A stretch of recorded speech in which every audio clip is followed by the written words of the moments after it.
안녕하세요. 기억해야 할 뉴스입니다.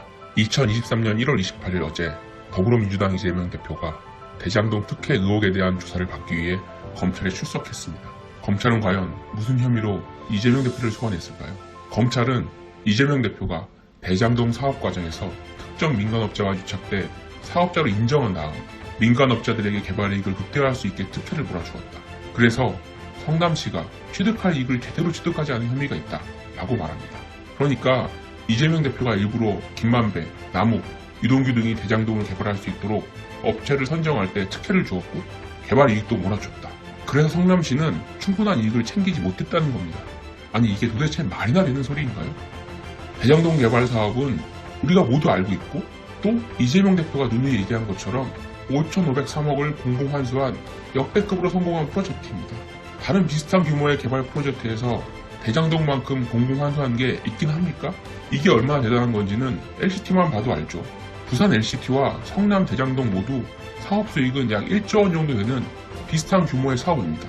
심지어 LCT는 부산시에서 편의를 다 봐주고 세금까지 1,124억을 투입한 사업입니다. 그렇지만 다들 아시다시피 LCT의 공공환수는 빵원입니다. 한 푼도 못 건졌다는 말이죠.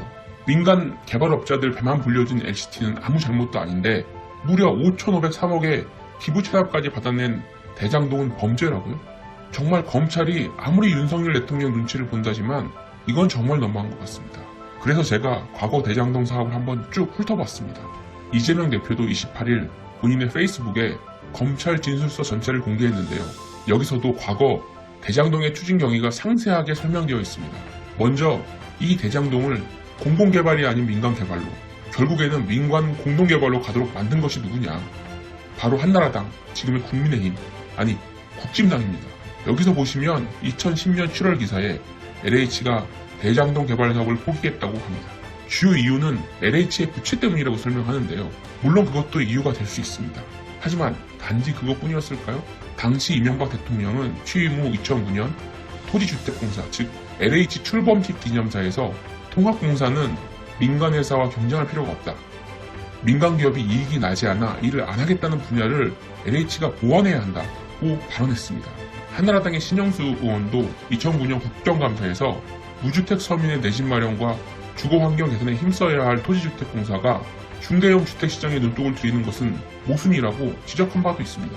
즉 이 말이 뭐냐면 돈 되는 부동산 개발은 민간에 맡기고 LH는 무주택자나 저소득층이 사는 소형 공공 임대주택에나 신경 써라 그런 의미입니다.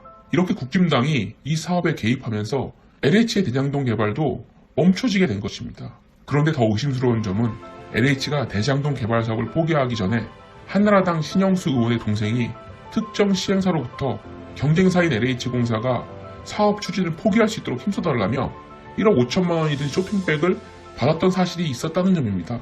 정말 공교롭게도 LH는 2010년 대장동 개발 사업을 포기하게 됩니다.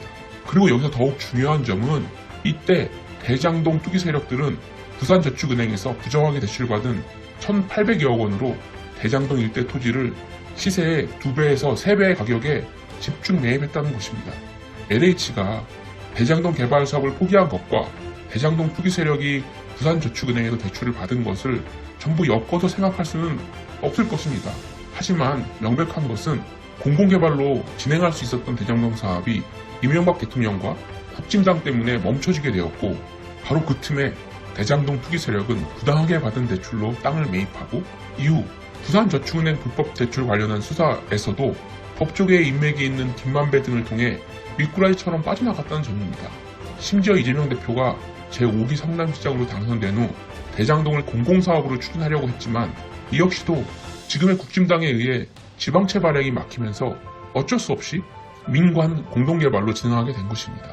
그 이후의 대장동 개발은 여러분들이 이미 아시는 바와 같습니다.